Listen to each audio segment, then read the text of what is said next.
Welcome to the Marcus and Mike Show. I am Mike. My man over here to the left is Marcus on this beautiful Friday afternoon. Marcus, how you doing today?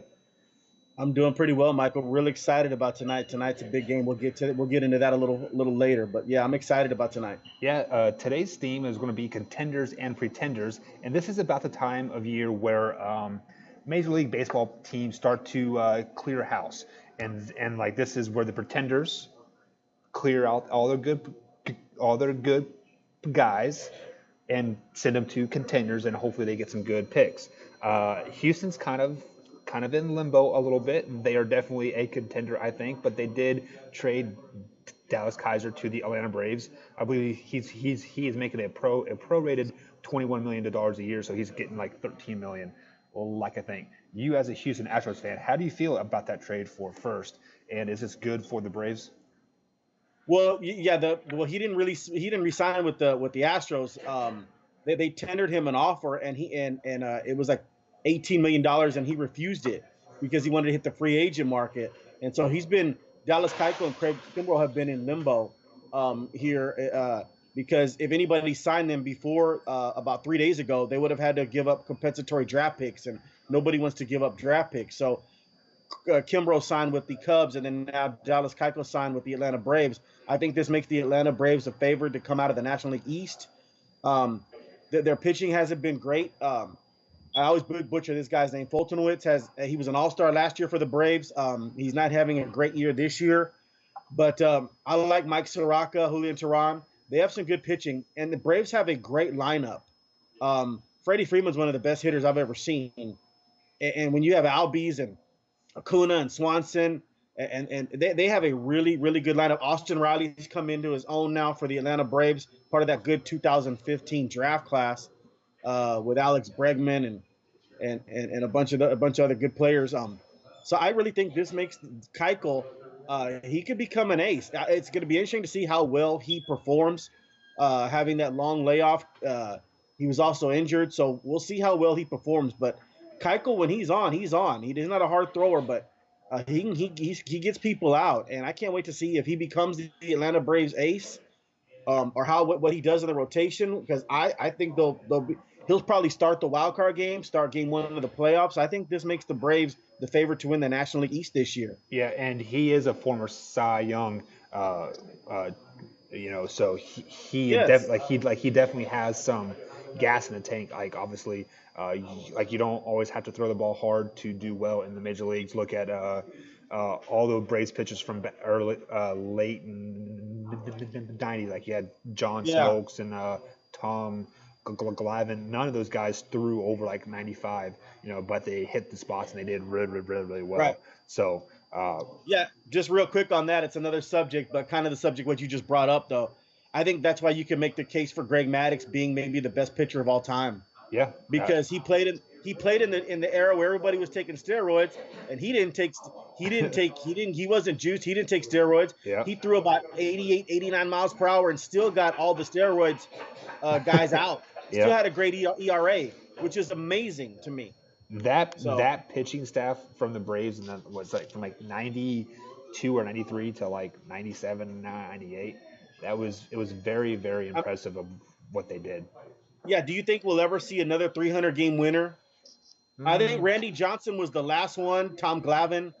But I mean, even 200 wins, you have to be great to get 200 wins.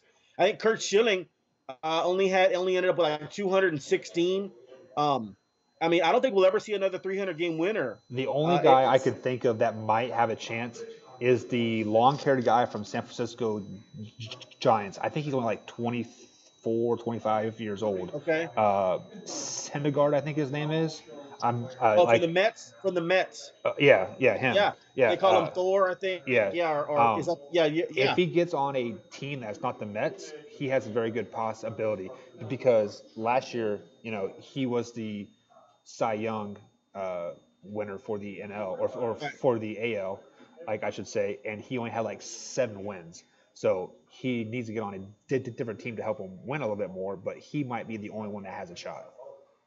Yeah, and Verlander, I think, has like 211 wins or something, but that's still Verlander would have to think about that for a second. A Verlander average would pitcher have gets to about win. 14, 13 wins a year. So, Yeah, so Put he that in would have to perspective. get 14, 15 wins a year for the next 8 years. Yeah. I mean, that's unbelievable. I don't think he can get. I mean, that's not going to happen. I That's don't what think he makes has Greg eight. Maddux. I don't think he has 8 years left in him because Nah, I feel like he's been in here forever. I don't know, right. 12 years. I think he's been in the league. Maybe it seems like he's been here for forever. And then that's what makes Greg Maddux so special. Think about that for a second. 355 wins. Yeah, That's ridiculous. it's And, wrap your head around it. I mean, yeah, I mean, 355. Think about how great Verlander's been. I mean, he would have to win 20 games a year for the next 8 years to match Greg Maddux in wins. I mean, it's just ridiculous. But good baseball talk. We can move on. Yeah, I mean, like I could talk baseball like all Yeah. day. I love baseball. It's America's pastime, etc. But guys, this is the time of year that teams really decide if they're pretenders or if they're contenders. You'll see teams like the Kansas City will trade off our good assets to teams that want to give us 3 or 4 picks for our shortstop or something like that. Right. So you'll start seeing some big moves here soon in the next month.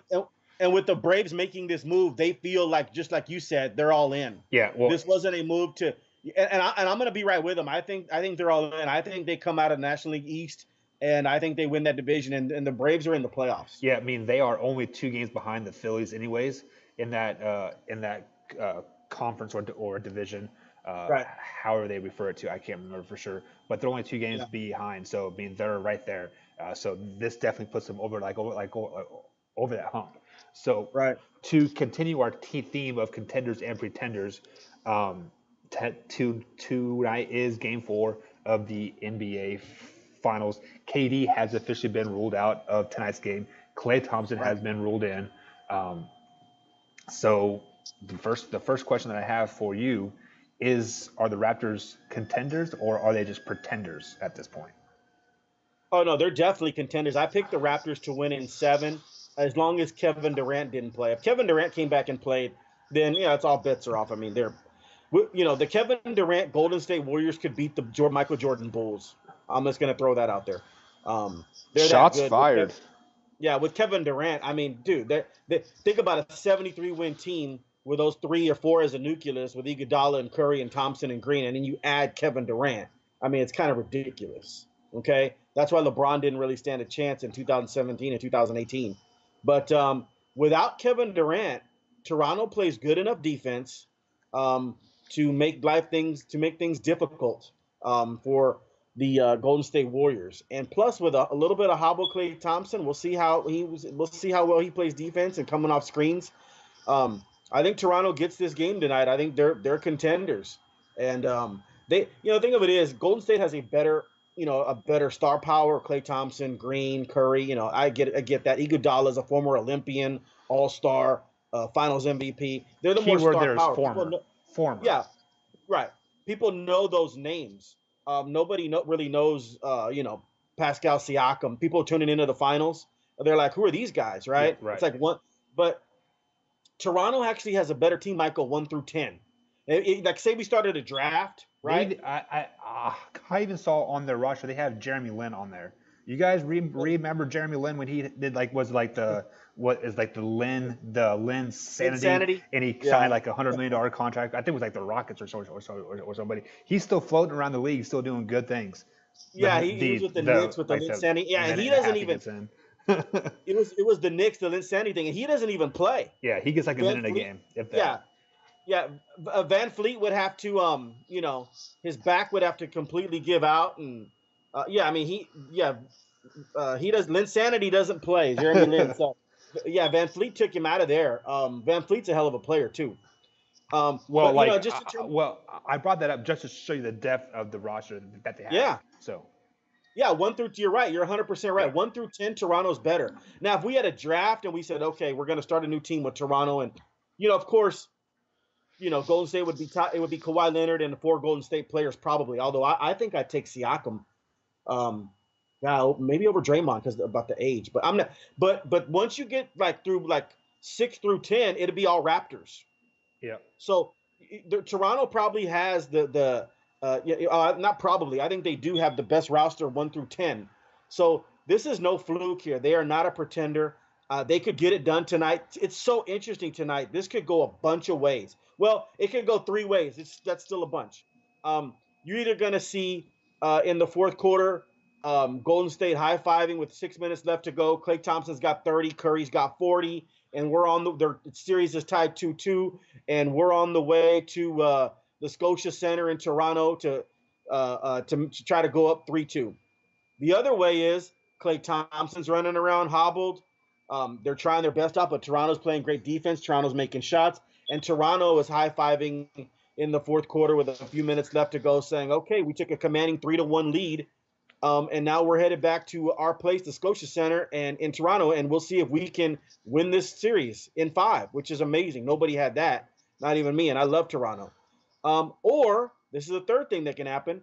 The game is 95-95 with 2 minutes left, and it's a nail biter, and we'll see who makes the game-winning shot: Curry, Thompson, or Kawhi Leonard, or Danny Green.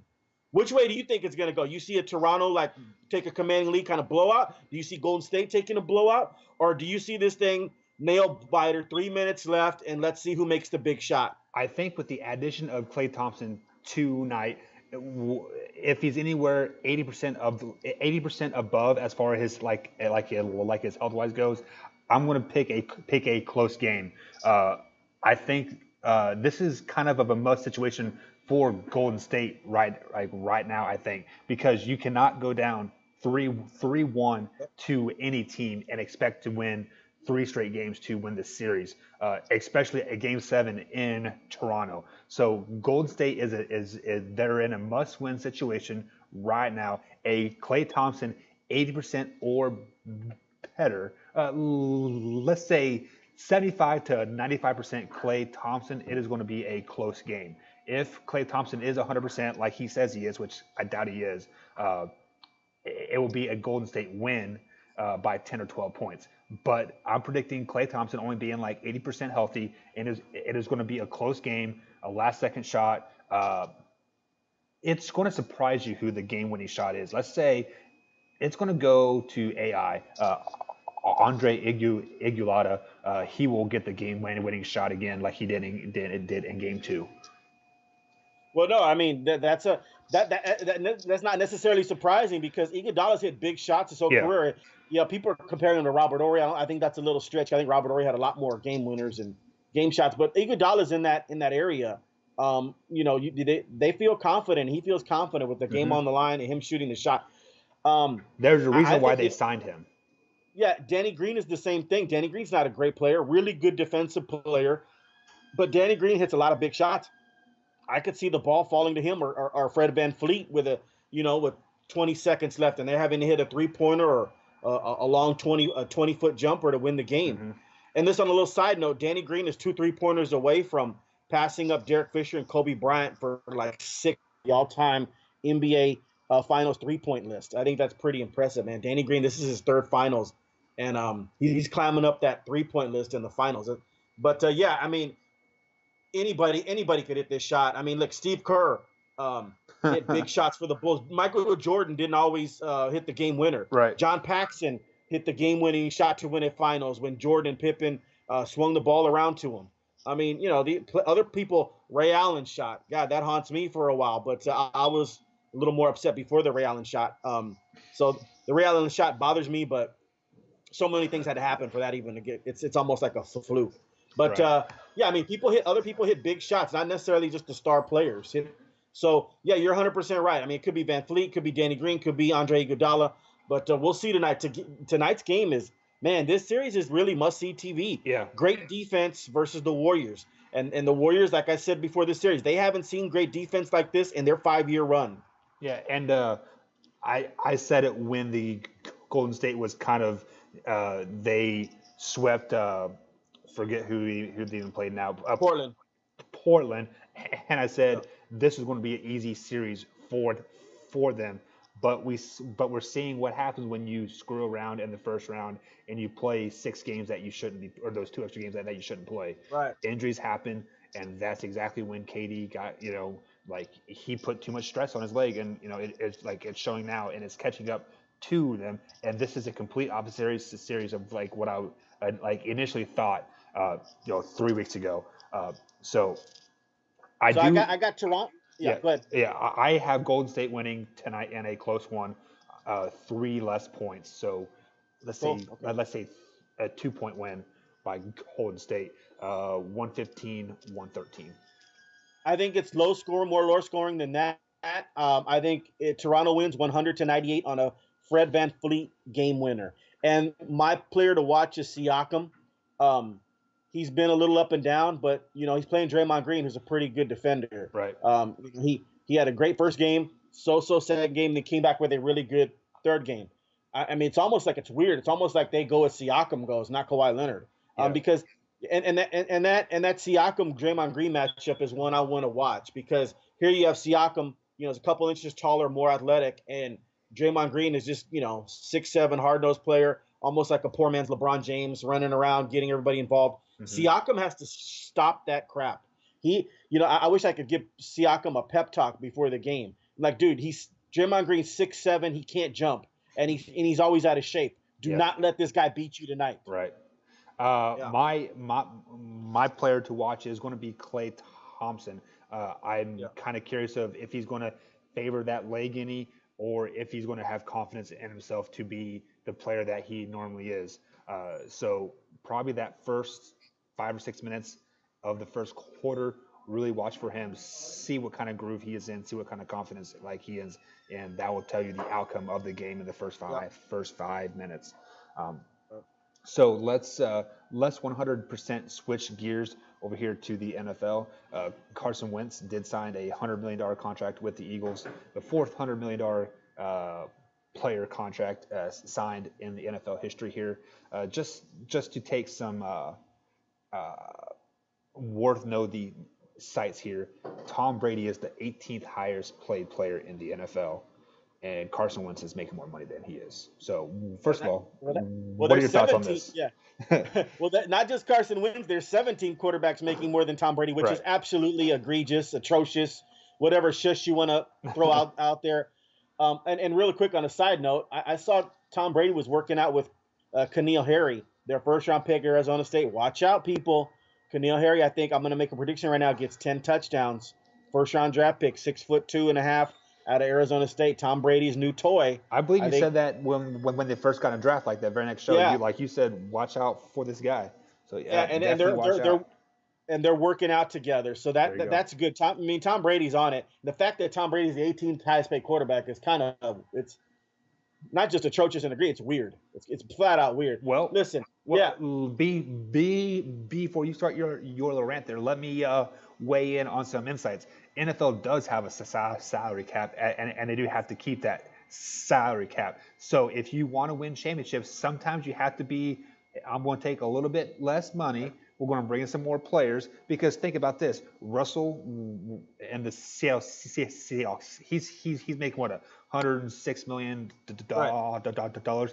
Who is going to come there for $3 million a year and play for him? He doesn't have any wide receivers. The defense is like aging. It is him. Well, so. Yeah, no, you're 100% right. That's what makes me mad about these NFL salary cap with the NFL contracts to quarterbacks. They need to have a separate salary cap for quarterbacks. I really believe that. Like, I don't think it can go into everybody else's cap.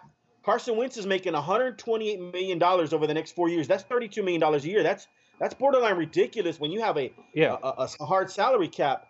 Listen, Seattle's not going to win any more championships. They're playing Russell the reason they got to 2 Super Bowls is because they were paying Russell a few $100,000, and they were paying everybody else. Now Russell Wilson, I know he's a great player. He made the playoffs, lost to the Cowboys. I don't see Seattle getting back to the Super Bowl when you're paying a big chunk of your salary cap, maybe 20% of it. Just add this to your fact. There are $400 million quarterbacks in the league. Right. Have any of them won a Super Bowl or made it to the playoffs since making that $100 million? Matthew Stafford hasn't even won his division ever. Exactly. So you're paying too much money to these quarterbacks, and I think they need I think you need a quarterback salary cap, and then you need the 52-man roster salary cap. I really do believe that, because You cannot pay the quarterbacks this $120 million and then expect to have money for your offensive line and defensive line where the game's won in the trenches. See, I'd almost feel good. see, I'd almost good. you see, like, and like that is where I totally don't agree with you, like at all. Why does a quarterback need $100 million? Is his value on the field 87 more million dollars than that tailback that he is handing the ball off to score the touchdown, or that $10 million wide receiver that he's throwing the ball to? No, like $100 million is an egregious amount of like cash. You do not need that much money in your pocket. Like, what are you going to do with $100 million? You're going to blow it on some blow and some hookers. So that's like, they need to just limit of like how much money they can.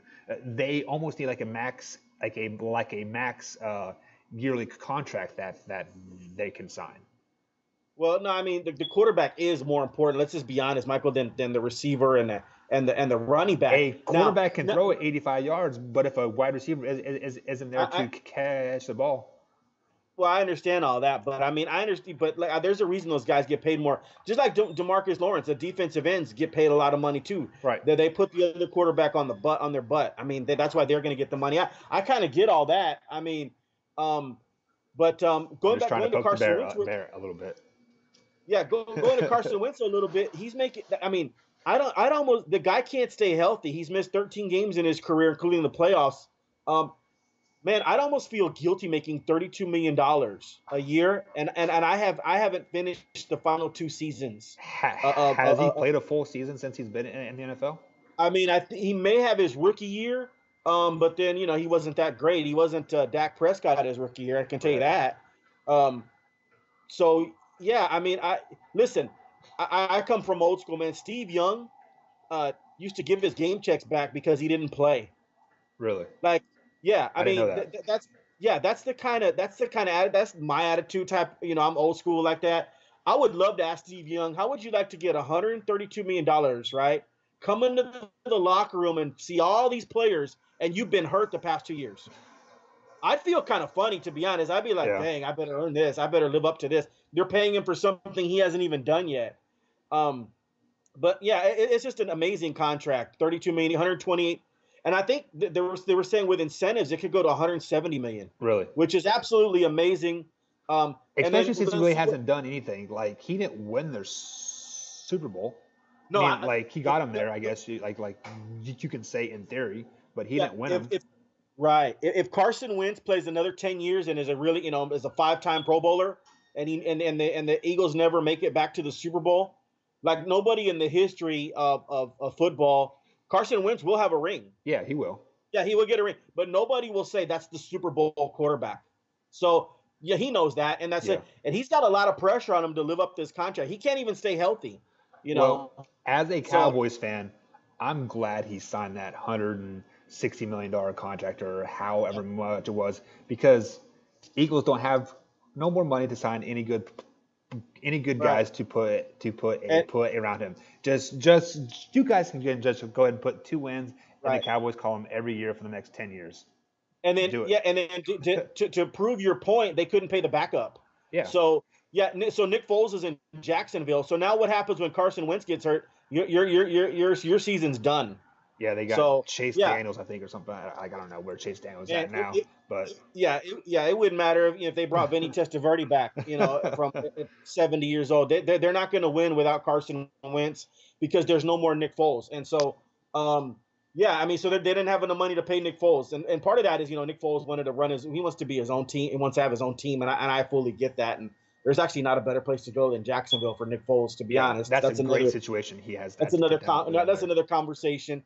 But just amazing. $128 million for a guy who can't stay on the field. But that's the going rate of the quarterbacks, the alleged great ones. Yeah. And I say alleged because he has not been great for a full season. Sometimes your best availability. He was great for 13 games the year they won the Super Bowl, and then he tore his ACL. So yeah, sometimes your best ability is your availability, and he hasn't been available. And it's funny is if you ever look at the stats, the numbers side by side, with Carson Wentz and Dak Prescott. Dak Prescott has them beat touchdown interception ratio, wins, quarterback rating. And man, I worry now about the Cowboys. This kind of makes me worry a little bit here because if you look at the numbers and the man that can stay healthy, Dak Prescott's been better than he. Listen, you could say Carson Wentz has the much better arm talent than Dak Prescott. That's fine. Marino had a better arm than a lot of the quarterbacks, right? When you look at what Dak Prescott's done, his body of work in his career, he's won more games than anybody except Tom Brady. His touchdown interception ratio is better than Carson Wentz. Well, let me stop you right there because I just saw something that he is willing to take less money in his next contract to be a Cowboy for life. So if that's any true, I mean, you have to think positive here. I think so. Yes, I think so. I think he'll get a little bit more money than DeMarcus Lawrence got. I'm hoping they can just get Dak around that, 110 million for like 5 years or something. You know what I mean? Like golly, that's still a lot of money, but I mean, you have to pay these guys. But I hope that Dak takes less money, man. I mean, he realizes his situation and trying to get to a Super Bowl. Yeah. And I think Dak, I don't think he's greedy. I mean, this is a man that's made, a few $100,000 the last 3 years and done really well. So I don't think Dak Prescott's a greedy person at all. I think his contract, even though he may deserve better than Wentz, the numbers say so and his availability says so. He deserves more money. I think that Dak Prescott's contract will probably be about $20 million less than Carson Wentz's contract. And bravo if that happens. Right. And I think he realizes that their opportunity to win right now is present for the next 5 or 6 years because they got Ezekiel Elliott, Amari Cooper, both in their primes. So if if you can't offer money to those two guys and you're taking $100 million, your Super Bowl chances are out the window 100%. So I think he's a smart enough guy to understand that. Right. Well, let me tell you, sometimes, people, I know you said it, and you're correct in saying it, for the next 5 years. I mean, we have Dak Prescott, and we have Amari Cooper. We have a nucleus. DeMarcus Lawrence is still young. Mm-hmm. But, man, I don't do the NFL like that. The NFL is too cutthroat. You're right. The NFL no. What I do, to be honest, this is me, and then you'll get to know this. I take every year on a year-by-year basis, Super Bowl or bust. I'm talking about I can't. It's hard to project in the NFL. It's not like the NBA where we sign 3 guys and we can then win the next 6 championships.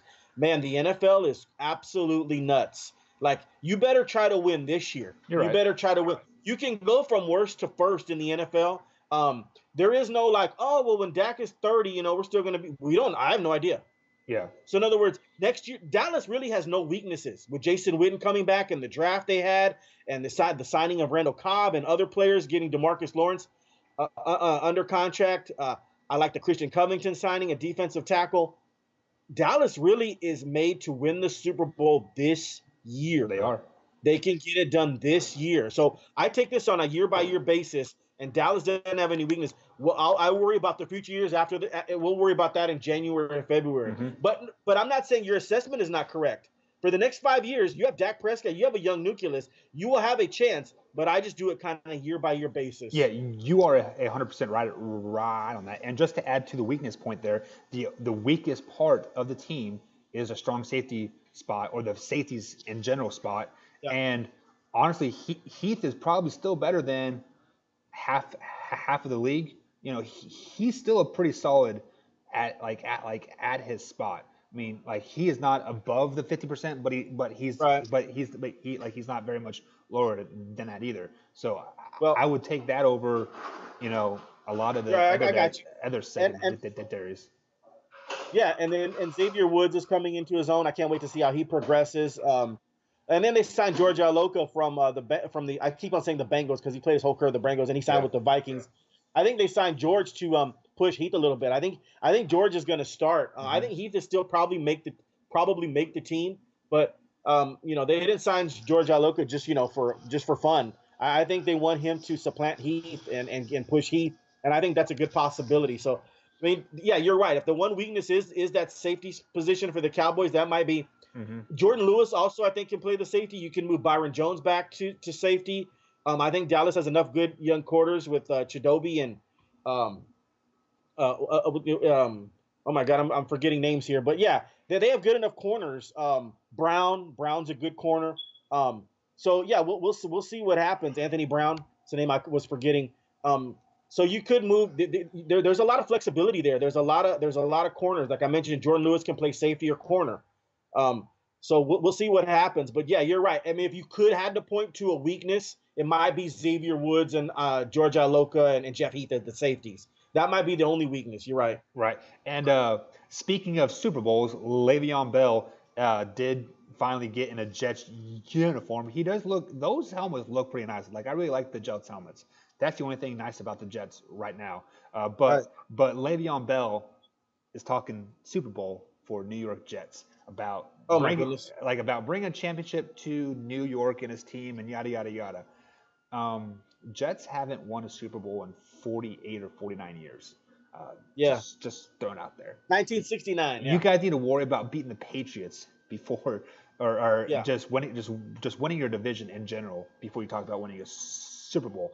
First of all, what do you think about Le'Veon Bell and that Jets situation? He only did take $2 more million a year to go from a Super Bowl possibly contending Pittsburgh Steelers to a 5-win team in the Jets. Max, like that. That's me thinking this year. I think they're going to get five wins. Do you Right. think he's even a good fit there? Like, should he use his body in his prime right now to be on a struggling Jets team to never win a Super Bowl?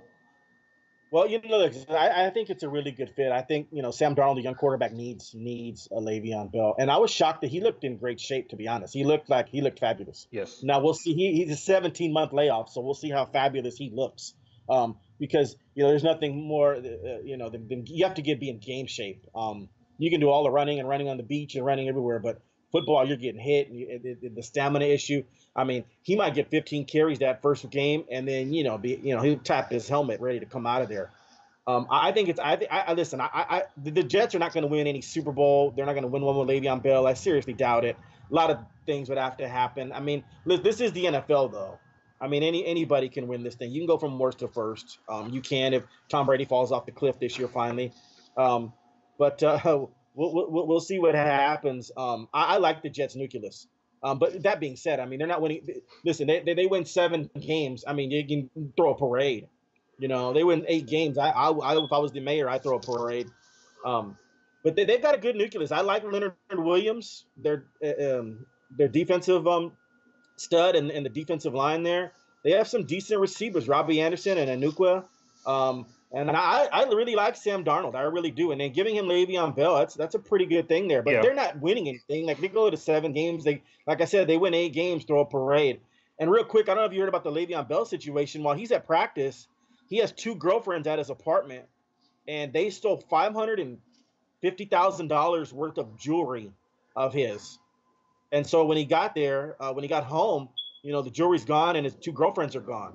2 girlfriends. Really? 2 girlfriends. Yeah, 2 girlfriends. Le'Veon. See, that's my fear of Le'Veon Bell. He's worse than Ezekiel Elliott. We'll have to put we'll have to put like the Secret Service following Le'Veon Bell. Worse than Ezekiel Elliott. Maybe the Jets and the Cowboys can coordinate, and we can switch off on Secret Service detail, and see who's following who. Right. But yeah, I mean, dude, you have 2 girlfriends, and then you're already putting them in your house where you have that jewelry where they can rip you off. These girls are probably destitute, Michael, like their whole lives. Otherwise, you don't steal like that. No. I know the mentality, man. I grew up. I mean, those girls are like, look, this is our chance. He's probably not going to marry either one of us, right? We're just like toys to him when he gets home. Let's take his stuff and let's get out of Dodge. And that's what they did. And if the girls were smart, they wouldn't have. They would have given them. They would actually get rid of their phones and go. Am I missing in action? These girls, and they have $500,000 worth of his jewelry. But that's Le'Veon Bell's dumbass fault for having 2 girls have access to get in his apartment. Think about this, Michael. Just hypothetically, you divorce your wife. Terrible situation. You know what I mean? Yeah. Would you give a couple of months later? Would you give like 2 females access to where your son lives and where you put all your stuff at night? No. No. I mean, like, I wouldn't even do one. Like Right. not two. I mean, I mean, it's I mean, yeah. I mean, we're going to yeah, do a little round session table here. Okay, yeah. you need one girlfriend. You don't need Right. two. There's going to be jealousy issues. They're going to team up against you, and they're going to steal Right. $500 worth of jewelry. Let me be your 500,000. doctor. Yeah, let me be your Dr. Phil, man. Don't do that. I mean, dude, yeah, you got Come to be on. shaky. Yeah. You know, when he shows up at practice the next day, all the players have to be looking at him, going, Oh, just shaking their. Oh man. like, man, you should have had I mean, three girlfriends. Maybe one of them would have said no. Like, yeah, dude. I mean, yeah. I mean, yeah. Even one girlfriend giving her access to all yeah. that stuff, to Oh, all your personal stuff. I mean, that's a risky. It depends on how long he knew them and all that. But the fact that it was two, their two minds got together, the two girls, and said, "Hey, man, he's not going to want either one of us long term. Let's start stealing some stuff." And that's exactly what they did. But that's all on Le'Veon Bell for yeah. being a dumbass, basically.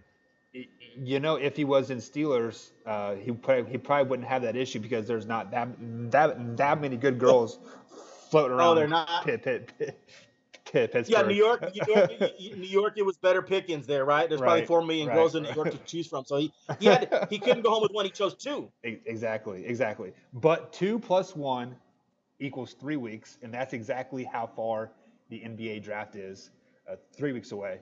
So just Yeah. throwing it out there. Maybe on Oh, Monday or Tuesday we can get the rest of your mock right. draft 2.0. So guys, Yeah, tune in next week for that.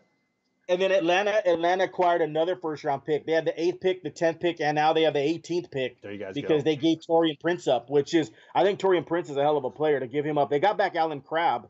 Alan Crabb's a great shooter, but we'll Hmm. talk about that now. Atlanta next week. Now Atlanta has 3 first round picks. I mean, I would love to be the general manager of the Atlanta Hawks to play with all these toys that he has. Yeah. So guys, we got maybe a week and a half more of NBA Finals talk, a little bit more of draft picks, and then NFL is in full swing, and that's when my blood starts to flow really strong. Yes. It's like Oh NFL talk. man. Yeah. So uh, for tonight's game, I got Golden State in a close one. Marcus has Raptors in a close one. Um, I'm going to go out on a limb say if this is a 3-1 series lead for the Raptors going back to Toronto, this will be a 5-game win for the Toronto. Yeah. So this is a must-win situation for the Golden State. But we'll talk about that more on Monday's show. So guys, have a good weekend, and we'll catch you guys next time. Have a good day. All right, Mike.